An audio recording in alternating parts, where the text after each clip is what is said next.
Rukun Islam ada 5. Sudah hafal semua? Sudah hafal. Syahadat sudah hafal tiap hari. Sholat sudah melakukan. Zakat ya kalau ingat. Saum insya Allah ikut-ikutan dengan orang ya. Pokoknya Ramadan saum semua ya. Ya alhamdulillah. Lebaran ikut kan? Ya paling duluan kan? Ya. Haji udah semuanya. Tapi yang paling penting dari sini itu harus diingat, rukun Islam ini sebetulnya bukan tujuan. Rukun Islam ini adalah instrumen. Tujuan dari rukun Islam itu akhlak. Yuk saya jelaskan. Apa sih intisari syahadat? Coba syahadat. Asyhadu an la ilaha illallah wa asyhadu anna Muhammadar Rasulullah. Jadi syahadat itu 2. Bersaksi pada Allah, bersaksi pada Rasulnya. Dan Allah dan Rasul itu sebetulnya ya sudah ada bersama kita. Dalam diri kita itu sudah ada. Makanya Rasulullah itu ada 2. Satu Rasul yang syariat, kita kenal para nabi, para rasul, termasuk Rasul kita Nabi Muhammad Rasulullah Sallallahu Alaihi Wasallam. Itu adalah toladan kita, ikutan kita. Tetapi sesungguhnya dalam diri kita juga ada Rasul yang hakikat, yang punya sifat 4, sidik, amanah, fatonah, balagoh. Ada di sini, ada di sini, hidup itu. Jadi syahadat itu intisarinya apa? Intisarinya kita harus merasa diawasi oleh Dia. Dan kalau kita merasa diawasi oleh Allah dan Rasulnya, apa yang terjadi? Tidak mungkin kita melanggar dan berkhianat pada diri kita sendiri. Akhlak bukan? Akhlak bukan? Gitu. Sholat. Di Quran dikatakan ciri orang yang beriman itu sholatnya khusyuk. Bahkan ciri orang yang beriman itu sholatnya itu terjaga, terpelihara. Walladzina hum ala sholawatihim yuhafidun. Sholatnya itu sampai tingkatan sholawat. Sholat itu terhubung. Jadi keterhubungan dengan Allah itu bukan sekedar di waktu sholat. Setelah selesai sholat justru lebih panjang waktu di luar sholat daripada sholat, bukan? Nah keterhubungan itu dengan Allah itu akan membangun akhlak. Zakat, apa zakat? Zakat itu menyucikan jiwa, sebetulnya tazkiyatun nafs.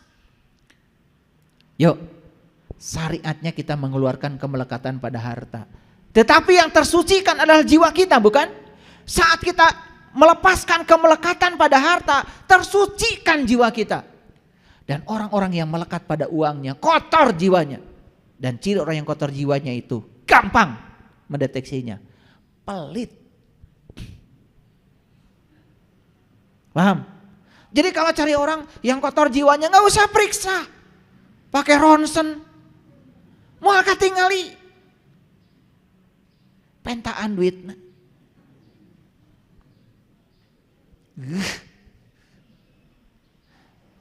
Mun pelit, kotor jiwanya. Karena kekotoran jiwa itu akibat kemelekatan jiwa pada harta. Kalau dia tidak bisa melepaskan, itu tanda kalau melekatannya masih tinggi. Itu ciri kotor jiwanya. Jadi sebetulnya latihan menyucikan jiwa dengan melepaskan kemelekatan pada uang, ujungnya akhlak. Betul nggak? Nah, saum, apa sih saum? Saum itu definisi hakikatnya adalah lisoimi farhatani, farhatun inda iftarihi wa farhatun inda liqa'i rabbih. Ada 2 kegembiraan bagi yang saum. Satu ketika berbuka, yang kedua jumpa dengan Tuhan, kata hadis qudsi. Tapi saum secara syariat, bukankah kita sedang melatih diri untuk merasakan gimana rasanya lapar? Betul? Selesai saum kan kita jadi peduli pada orang lain. Akhlak bukan? Akhlak. Haji, apa sih intisarinya haji? Coba lihat. Perintah haji selalu diikuti dengan ingat kepada Allah. Fa idza afadtum min Arafah fazkurullah, fa idza qadaitum manasikakum fazkurullah. Semua perintah haji diakhiri dengan fazkurullah. Jadi haji itu puncaknya adalah ingat kepada Allah. Sekarang coba. Allah ada di saya? Ada di dalam tubuh kalian? Karena Allah bilang, inna rabbaka ahata binnas. Begitu kita melihat semua orang itu di belakangnya adalah Dia. Beranikah kita menyepelekan orang? Berani ketika menghinakan orang. Akhlak bukan? Jadi kalau kita rangkum rukun Islam yang 5 itu, tetap rukun Islam ini adalah instrumen. Ujungnya akhlak. Oke. Nah, makanya kalau kami itu di Tatar Parahiang sudah punya nih rukunnya orang Sunda. Rukunnya orang Sunda itu 5. 1, orang Sunda itu harus ngagem ilmu saepi. 2, harus ngagem ilmu napak sancang. 3, harus ngagem ilmu teterak di kadek. 4, harus ngagem ilmu rawa rontek. Yang kelima, harus ngagem ilmu halimun. Hebat ya leluhur kita. Ilmu saepi, sae itu bahasa Sundanya bagus, pi itu pikiran. Jadi ilmu saepi pikirannya bagus. Ilmu saepi itu bukan bisa terbang, apa mulianya? Yang bisa terbang burung. Kan sudah saya jelaskan, tidak usah cari ilmu supaya bisa terbang, buat apa? Burung juga bisa terbang, gak mulia. Betul gak? Kemuliaan manusia itu terletak pada akhlaknya. Kalau dia sudah tahaluk biahlakilah, itulah kemuliaan. Makanya orang yang sudah mulia akhlaknya, sae pikirannya. Kalau saya bahas secara psikologi, ternyata pikiran positif itulah kreator kehidupan kita. Begitu pikirannya positif, hidupnya positif. Pikirannya negatif, hidupnya negatif. Like attracts like. Yang serupa menarik yang serupa. Hati-hati dengan pikiran. 2, ilmu napak sancang. Nah, saya asli orang Garut. Lahir di Garut. Di Garut itu ada namanya Leuweung Sancang. Leuweung Sancang itu adanya di Santolo ke sana. Kalau dengar kata sancang bisa dikaitkan dengan masalah-masalah kegaiban. Makanya orang-orang yang belajar ilmu-ilmu yang tadi saya sebutkan, kesaktian. Dan biasanya kalau orang belajar ilmu saktian adalah orang yang tidak siap menerima kenyataan hidup. Paham? Dan akan berhadapan dengan orang-orang yang tidak siap menerima kenyataan hidup. Orang yang ingin melanggengkan kemelekatan pada yang dia ingin. Makanya maaf ya, belajar ilmu kesaktian ujungnya apa? Kotor jiwa kita. Karena kita makin melekat pada yang kita ingin. Betul enggak? Iya. Hati-hati. Nah inilah pemurnian tauhid itu ini. Pemurnian tauhid itu ini. Dimurnikan tauhid kita. Yang ketiga, ilmu teterak di kadek. Gak mempan digolok. Yang keempat, ilmu rawa rontek. Rawa rontek itu ilmu menyambungkan tulang belulang. Dan yang kelima, ilmu halimun. Apa makna dibalik semua itu? Baik, kita lihat. Ilmu saepi, tadi apa? Sae pikiran, bagus pikirannya selalu positif. Nah, berpikiran luas dan selalu positif. Bukan ilmu supaya bisa terbang, tetapi bagaimana pikiran ini menjadi energi positif, vibrasinya positif, frekuensinya positif. Karena apa yang digetarkan oleh pikiran itu akan menggetarkan semesta. Pikiran negatif akan menggetarkan yang negatif. Mohon maaf, kalau kalian punya utang, terus aja di otak kita pikirkan utang, tambah gede utangnya. Silakan kalau nggak percaya sama saya.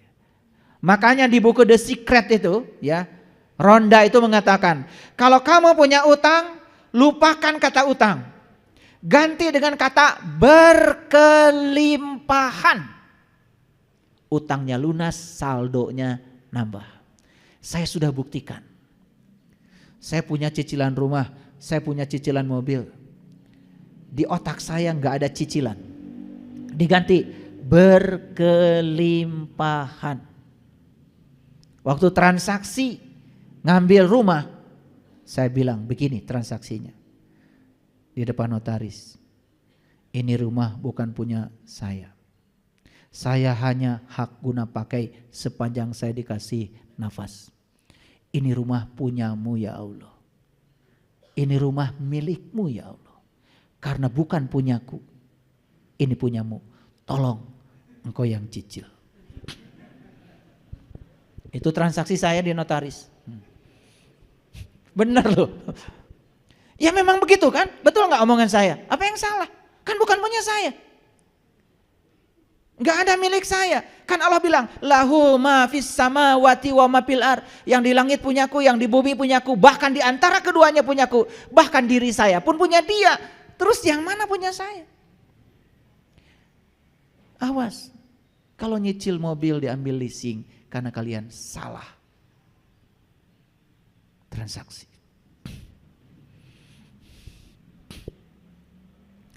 Nanti ada bab khusus nih kalau ingin nyicil supaya gampang lunas. Nanti ada bab khusus, bab khusus. Jangan sekarang.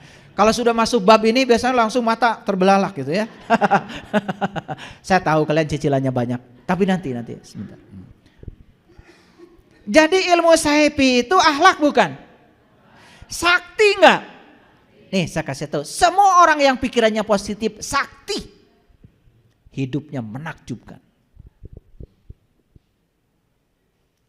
Jadi kalau kalian itu maaf ya, yang rada-rada besar itu timbangan badannya. Begitu setiap makan takut gendut, semua makanan yang dimakan akan menjadikan tubuh tambah gendut. Karena kata gendut ada di pikiran. Like attracts like. Yang serupa menarik yang serupa. Jadi sebetulnya yang bikin gendut itu bukan makanan, pikiran. Sieun gendut. Makanya kalau sieun gendut, cai pun, air pun bisa bikin gendut itu. Nih pikiran. Makanya kalau makan banyak, berpikir langsing aja. Aduh gak percaya sama saya. Ini ilmu mahal ini, udah mulai mahal nih. Like attracts like, itu namanya hukum tarik menarik, yang serupa menarik yang serupa. Itu sebabnya kalau kalian sedang bangkrut, jangan banyak ngobrol tentang kebangkrutan, tambah riweuh. Kalian kalau bangkrut ngobrol dengan si ini tentang kebangkrutan, ngobrol sini kebangkrutan, ya sudah, diulang-ulang terus kebangkrutan, tambah menderita. Karena kita sedang membicarakan yang kita tidak suka. Coba bicarakan yang kita suka. Itu jadi doa. Kalau suamimu itu kurang baik, jangan dibicarakan ke si A, ke si B, ke si C. Masa gak ada kebaikannya? Bicarakan kebaikannya. Saya yakin akan berubah tambah baik. Makin dibicarakan keburukannya, makin tambah buruk.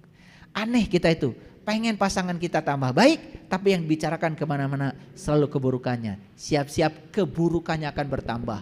Itu like attracts like.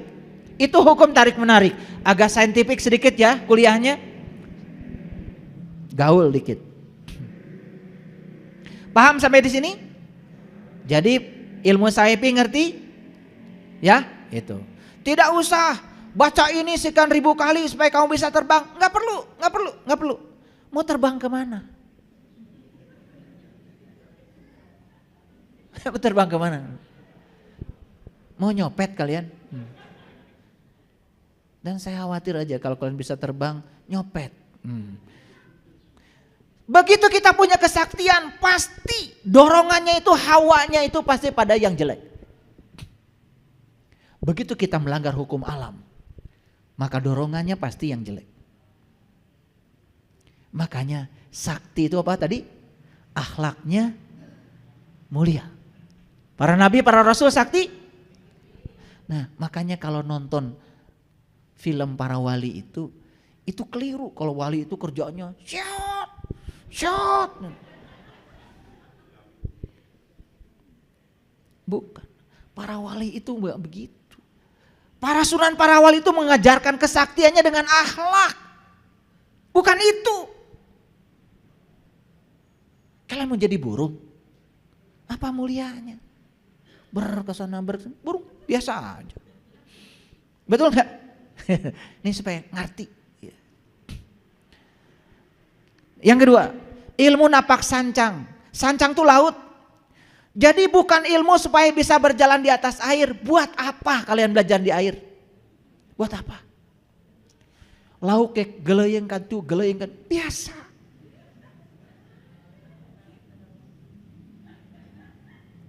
Ngerti? Mau jadi ikan? Napak sancang itu artinya ilmu supaya bisa menerima dan menghargai segala perbedaan. Ilmu supaya bisa diterima di semua golongan. Napak itu membumi. Di mana kamu tinggal, di situ langit dijunjung, di situ bumi dipijak, di situ langit dijunjung. Punya kemampuan adaptasi yang luar biasa. Tah eta napak sancang. Mun panggih jeung nu bodoh, kade tong dipaksa nu bodoh supaya pinter, karunya can pinter. Yang pinter ngikutin apa maunya orang bodoh. Karunya. Dan nu bodoh can pinter. Kan nu pinter mah pernah bodoh. Pengalaman. Betul enggak? Jadi kalau ketemu orang yang tidak sadar jangan dipaksa, mereka harus ada di kesadaran kita. Kasihan can sadar. Nah kita yang kesadarannya tinggi, turunkan kesadaran kita, ikut aja dengan mereka. Terima mereka yang tidak sadar apa adanya. Karunya kan sadar, jangan dipaksa supaya di kesadaran kita. Makanya kalian itu kadang-kadang suka marah kan? Kamu gini aja gak bisa. Kamu juga pernah gak bisa yang begitu dulu. Masih ingat waktu kecil ditanya 4 tambah 4 hese kan? Betul enggak? Dulu waktu kecil tanya 4 kali 4 bingung kan? Ya, ambil 4 sini, ambil 4 sini. Kalau orang tuanya, eta nu 4 tong dihitung deui, sasana we wungkul. Enggak bisa, logika mereka belum nyampe. 4 tambah 4 ada tambah teh naon, kan bingung, otaknya belum selesai. Kesadarannya masih rendah. Kalian sekarang dibilang 4 tambah 4, 8. Lalu ngomong, maneh kitu wae teu bisa. Maneh ge baheula teu bisa. Betul apa tidak? Gitu. Jadi kalau bisa jangan menyepelekan yang tidak bisa. Awas. Karena orang yang tinggi ilmunya itu tidak pernah merendahkan orang yang tidak berilmu. Karena orang yang tidak berilmu tidak layak direndahkan. Kasihan gak punya ilmu. Paham? Nah, jadi ilmu napak sancang itu kita punya kemampuan adaptif di segala situasi. Coba. Enak coba. Enak. Jangan merasa diri kita sebagai siapa. Jangan merasa diri kita tuh apa. Jangan. Kalau orang lain makan pakai daun, ngiluan pakai daun. Kalau orang makannya sambal, jengkol, peda. Makanan apa itu? Punten-punten ari juragan tuan. Sashimi. Dengartiin orang di kampung sashimi teh naon. Itu tidak punya kemampuan napak sancang itu. Nah orang yang kayak gini nggak sakti. Nih saya kasih tahu. Ya. Ada satu daerah di Indonesia ini, kalau kita datang ke sana langsung disuguhi makan. Dan kalau makan di sana makan aja, jangan takut gendut. Karena orang sana itu kalau kita makannya lahap, wih luar biasa, seneng, bahagia. Saya juga suka begitu. Di rumah saya nggak makan nasi, di situ saya makan nasi aja. Ya udah, saya pikirkan nasi sehat bagi tubuh saya. Padahal di rumah nggak makan nasi saya. Tapi di situ saya makan nasi. Piraku kudu, sorry. Saya, tidak punya ilmu napak sancang. Sakti nggak? Kalau kayak gitu, sobatnya banyak, kemana kalian pasti disuguhin. Resep nyuguhan si akang ieu mah.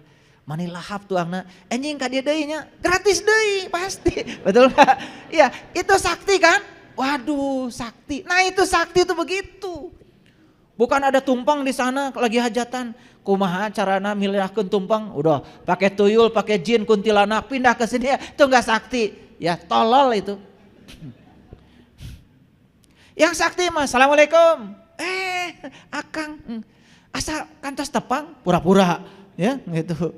Akrab. Mangga, lingi, tuang, sakti itu. Itu namanya napak sancang tuh begitu. Ya. Saya heran banyak orang yang pergi ke Sancang cari ilmu kesaktian. Saya aja orang Sancang nggak nyari gitu.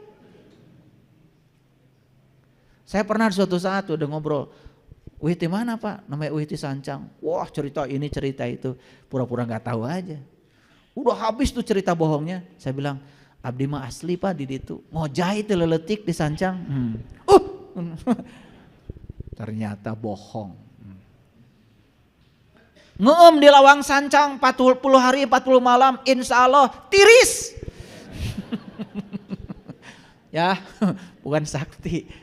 Paham ya maksud saya? Jangan percaya gitu-gitu. Itu bukan ilmu kesaktian. Sakti itu yang tadi, nepak, napak, sancang. Paham ya? Oke. Yang ketiga, ilmu teterak dikadek. Bukan gak mempan digolok, gak penting amat ilmu begitu. Buat apa? Buat apa? Jago-jagoan? Mau jadi preman? Kalau kalian baik, akhlaknya mulia, mana mungkin orang mau ngegolok kita. Betul gak?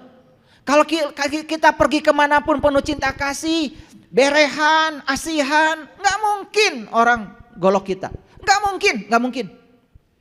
Gak mungkin, saya kasih tahu, saya jamin ya. Itu sudah hukum alam, like attracts like. Semua sebab baik akibatnya akan baik. Ilmu teterak dikadek itu artinya adalah ilmu kuat pendirian. Sudah bisa menjadi diri sendiri, itu teterak dikadek itu, menjadi diri sendiri.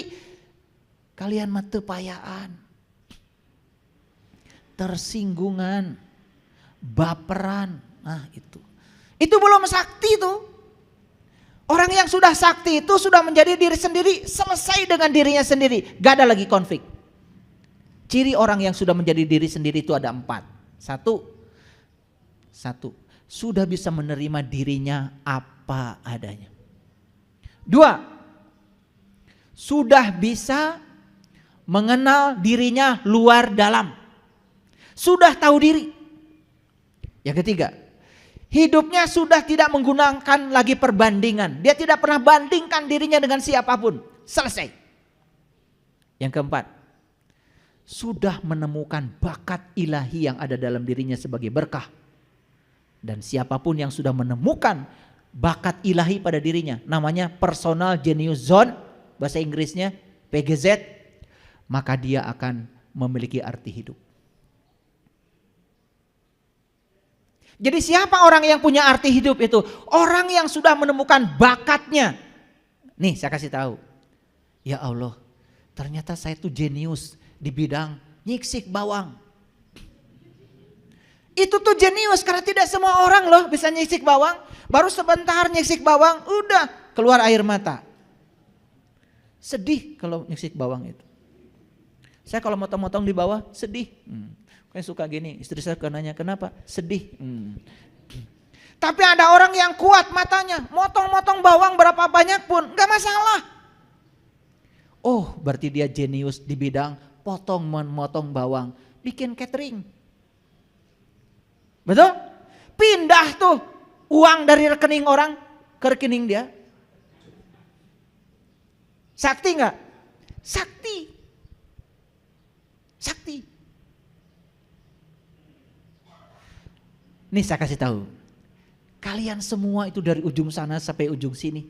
Sebetulnya kalian tuh jenius di bidangnya.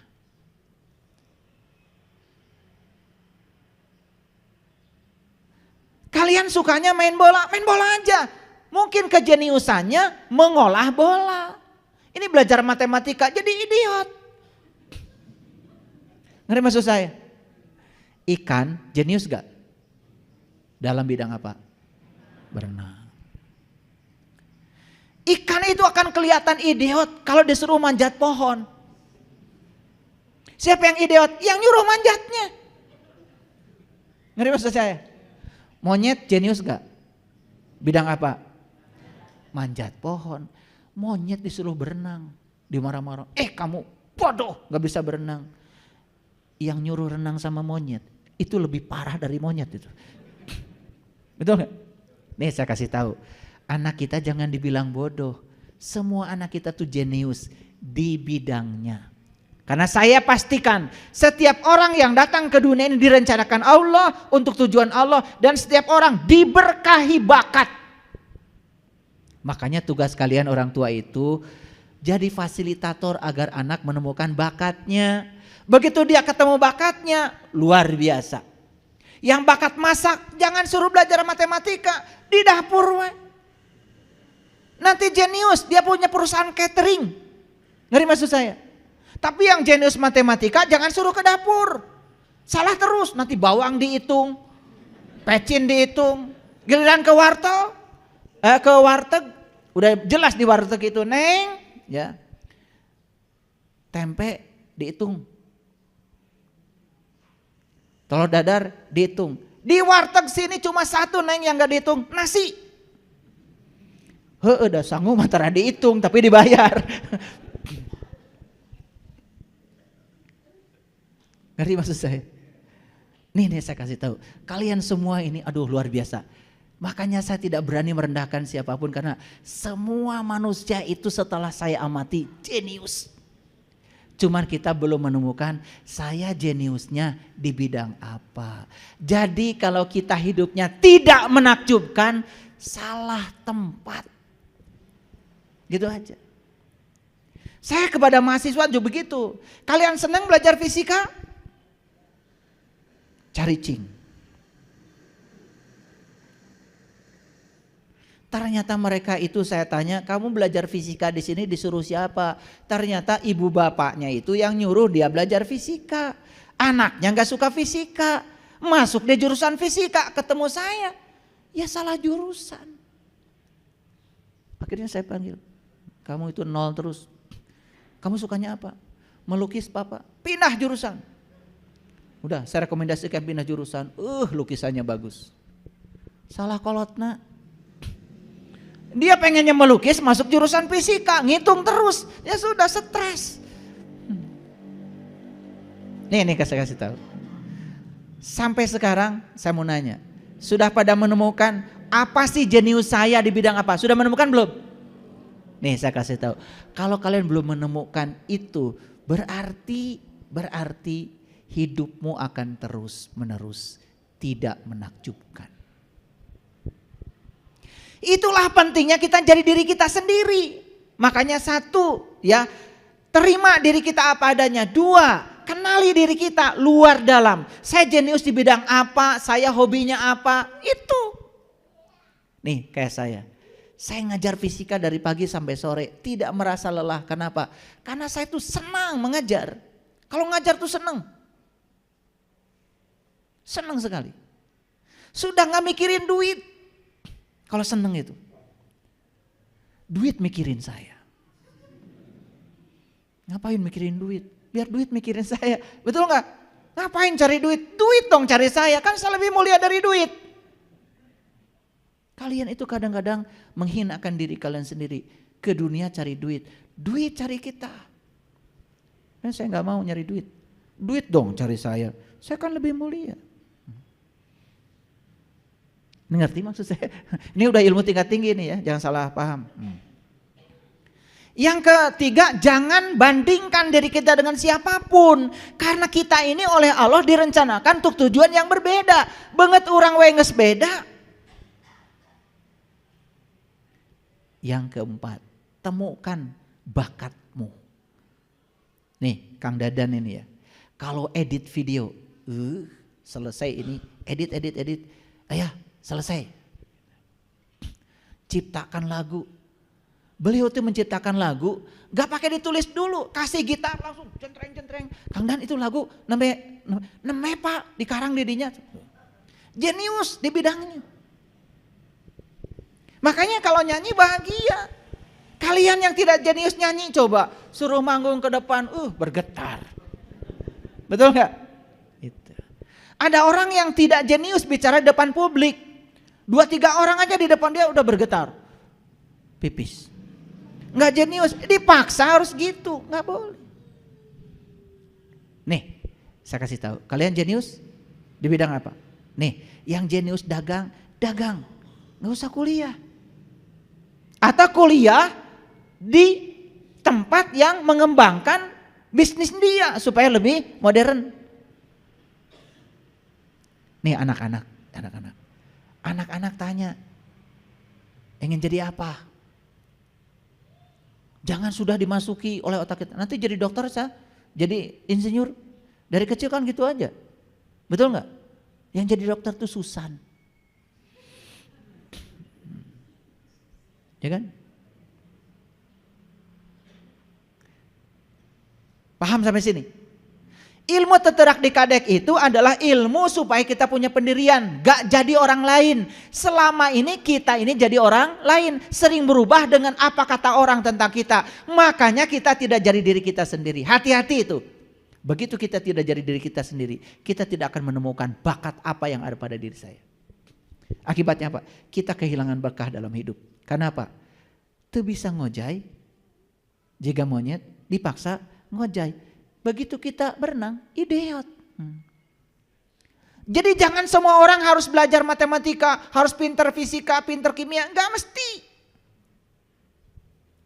Ada anak yang jeniusnya bidang bahasa, sekolahkan di bahasa. Dia lemah dalam matematika, jangan dipaksa, kasihan. Apalagi dibentak-bentak, dibilang idiot, dibilang bodoh. Itu yang ngajarnya yang salah. Makanya sekolah itu sebetulnya bukan untuk membuat anak jadi pinter, bukan. Sekolah itu supaya anak kita menemukan dirinya sendiri. Tapi guru banyak yang gak ngerti. Dipaksa semua kudu bisa juga manehna. Nah, ilmu yang keempat, ilmu rawa rontek. Bukan ilmu ketika digolok tidak bisa digolok bisa bersambung lagi. Ditebas, patah, nyambung deui. Ditebas, patah, bukan. Gak penting ilmu gitu. Ilmu yang paling penting adalah ilmu agar kita bisa menyambungkan silaturahim yang terputus. Ilmu supaya bisa mengharmoniskan pemikiran yang berbeda. Ilmu supaya bisa melawan kejahatan dengan kebaikan. Ini yang disebut dengan kesaktian. Coba, kalau kalian bisa menghubungkan yang berantem tidak berantem lagi, bisa menghubungkan yang putus silaturahim akrab lagi. Ini sakti. Ini namanya tahalluk bi akhlakillah. Ini yang disebut dengan ma'rifatul akhlak. Makanya banyak yang datang ke saya, ingin belajar itu, belajar ini.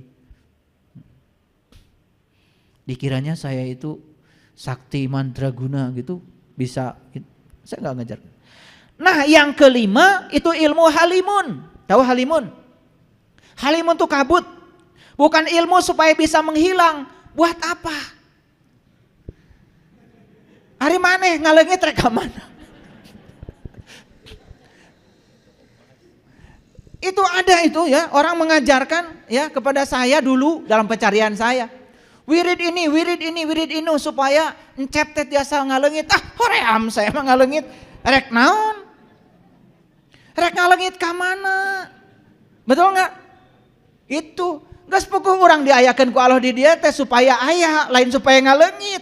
Ieu madar diajar ilmu supaya bisa ngalengit. Disebut ilmu halimun. Mun bisa ngalengit cenah sakti. Ya Allah, orang yang bisa menghilang pasti sudah punya niat jahat.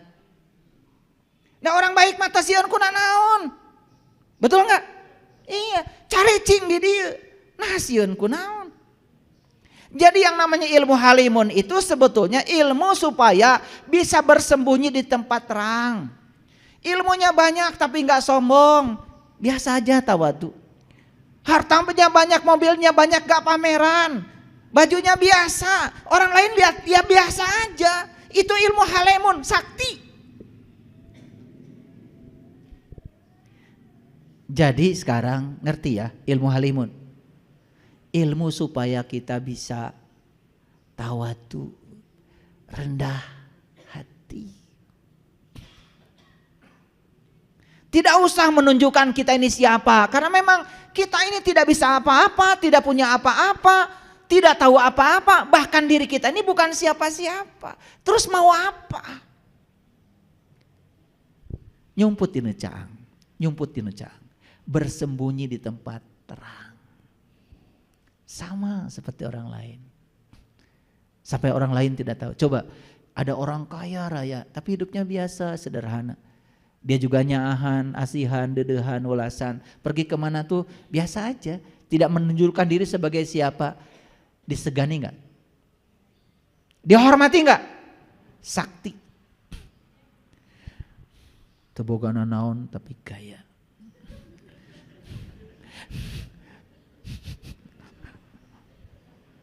Ari dongeng, wadul. Tah ieu teh Pak, ieu, nu ieu. Sawah nu ieu.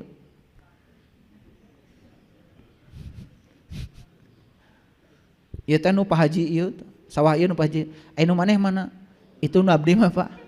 Nu teu kadeuleu. Da sawana satungtung deuleu, nu maneh mana? Tah eta nu teu kadeuleu. Aduh. Maaf ya, saya bergurau dari tadi. Jadi ternyata ilmu kesaktian yang sebenarnya adalah ilmu akhlak. Jadi stop belajar agama pengen ini pengen itu. Belajar agama pengen menaklukkan Allah. Supaya Allah itu bisa ditaklukkan oleh saya. Semua doa saya dikabul sama Allah. Wah, biar Allah bertekuk lutut di hadapan saya. Bingung Allah. Ya nu pangeran teh mana cek Allah teh. Nu pangeran teh mana cek Allah teh. Yuk atuh kalau kita hamba Allah mah berserah diri aja kepada Allah. Gusti abdi mah teu langkung Gusti. Ada abdi mau masuk ke darwayang dikaluarkeun tina kotak, mangga kumaha Gusti. Dilebetkeun kana kotak, mangga kumaha Gusti. Kalau kita sudah begitu hidup tanpa penghakiman, hadir di sini saat ini sekarang, menikmati setiap momen apa adanya tanpa ada benar salah baik buruk, kita bisa menerima setiap keadaan dan peristiwa apa adanya. Sakti mandraguna. Paham sekarang? Ya, dah. Yang masih rajin berkesana cari ilmu-ilmu kesaktian, geus cicing. Paham ya? Oke.